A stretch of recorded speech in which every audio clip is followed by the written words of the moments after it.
Hey everyone, welcome back to the channel. I want to start today by asking you to remember a specific moment. I want you to think back to a time when you did something embarrassing in public. Maybe you tripped over a curb while walking down a busy street. Maybe you waved at someone you thought you knew, but it turned out to be a complete stranger. Or maybe you were in a meeting and your voice cracked while you were speaking. Do you remember that feeling? The heat rushing to your face, the knot in your stomach? In that split second, it feels like the entire world has stopped. It feels like every single pair of eyes in the room, or on the street, is locked onto you. You feel like there is a giant, blinding spotlight shining directly on your mistake, broadcasting it to everyone around you. You go home, and you replay that moment over and over again. You lie in bed at night, staring at the ceiling thinking, I can't believe I did that.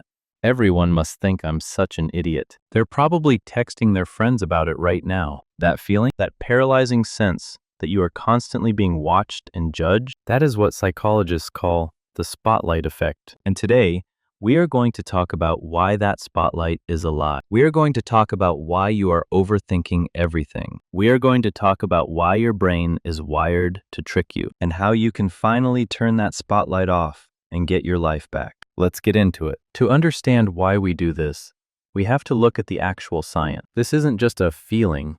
It's a documented psychological phenomenon. The term was coined back in 1999 by researchers Thomas Gilovich and Kenneth Savitsky.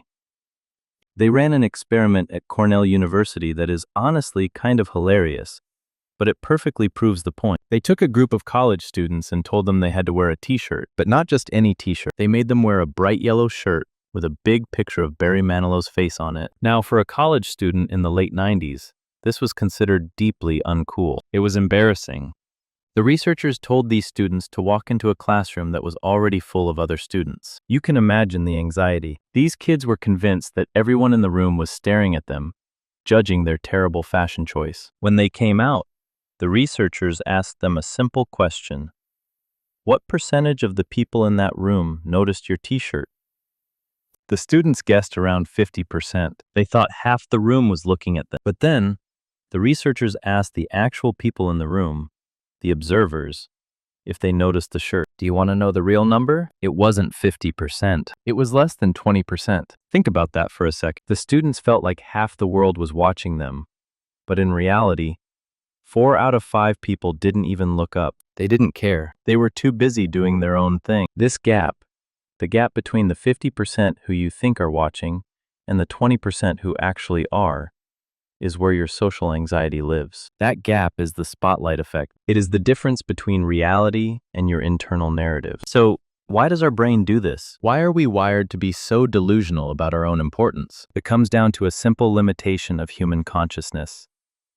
You are the center of your own universe. From the moment you wake up until the moment you go to sleep, you experience life exclusively through your own eyes. You hear your own thoughts. You feel your own feelings. You are the protagonist of your own movie. Because you are hyper-aware of yourself, you naturally assume that everyone else is hyper-aware of you too. Psychologists call this an anchoring bias. You are anchored to your own perspective. If you have a stain on your shirt, that stain is the biggest thing in your world. It's all you can think about. So you project that obsession onto everyone. You assume that because you can't stop looking at the stain, they can't stop looking at it either. But here's the harsh, wonderful truth.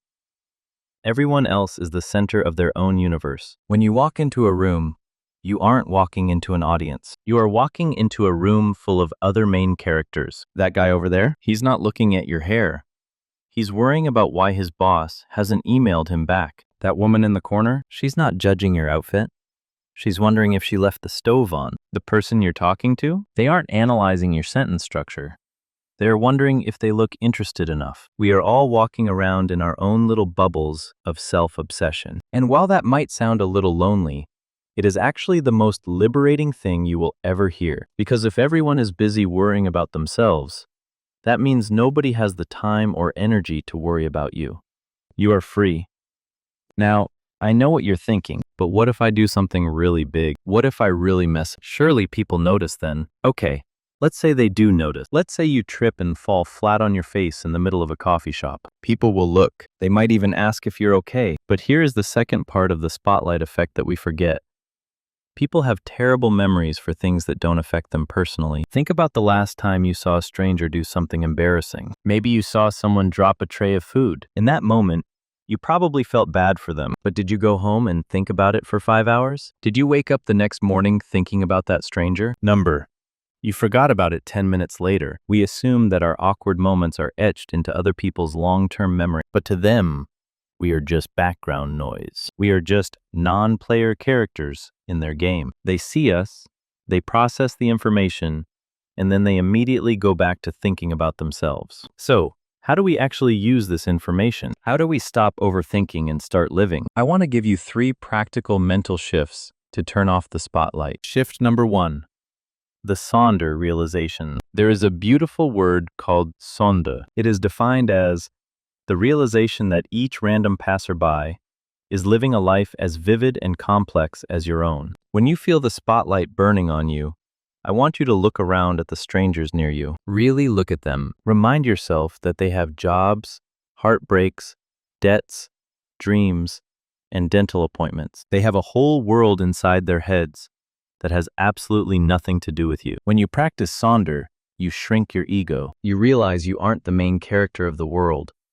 You are just one thread in a massive tapestry, and that smallness is comforting. It takes the pressure off. You realize that you don't have to perform because the audience isn't there for you. Shift number 2. The so what game. This is a tactic for when the anxiety is already spiraling. Let's say you're worried about going to a party where you don't know anyone. Your brain says, what if I stand there awkward? I want you to answer that with, so what? Well, if I stand there awkwardly, people might think I'm weird. So what? Well, if they think I'm weird, they won't talk to me. So what? Well, I guess I'll just go home and watch Netflix. When you play the scenario out to the end, you realize that the worst case scenario is usually just a mild discomfort. Nobody is going to die. You aren't going to be exiled from society. The consequence is usually just a feeling, and feelings pass. Most of our fear comes from the unknown. When you actually define the worst case scenario, you realize it's not that scary. You can handle a few minutes of awkwardness. It's not a tiger chasing you. It's just a silent pause in a conversation. Shift number 3, intentional exposure. If you really want to kill the spotlight effect, you have to prove to your brain that it's fake. You have to test reality. I challenge you to do something slightly out of the ordinary this week. Wear a hat that you think is a little too much. Go to a movie theater by yourself. Dance a little bit in your car at a red light. Do something that you think will draw attention. And then wait for the backlash. Wait for the people to point and laugh. And when that backlash never comes, when nobody cares, when the world keeps spinning, your brain will start to learn.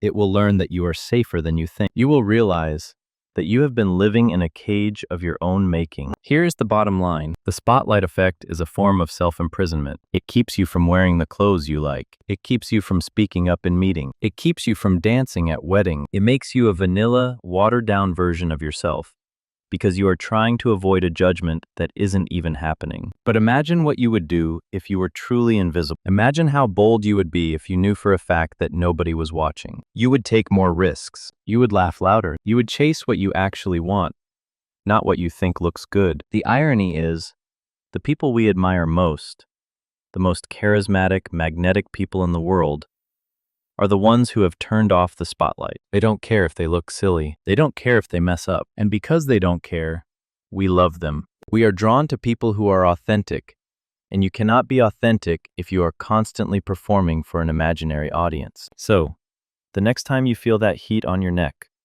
the next time you feel like the world is judging you, I want you to take a deep breath. I want you to look around. See the people on their phones. See the people laughing with their friends. See the people lost in thought. And say to yourself, nobody is watching. It's not sad. It's freedom.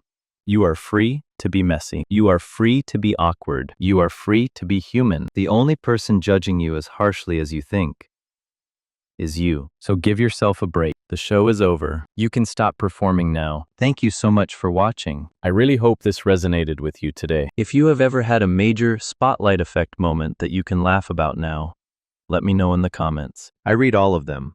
And honestly, reading your stories helps everyone else realize they aren't alone. If you found this helpful, Hit the like button and subscribe for more deep dives into how our minds work. I'll see you in the next one.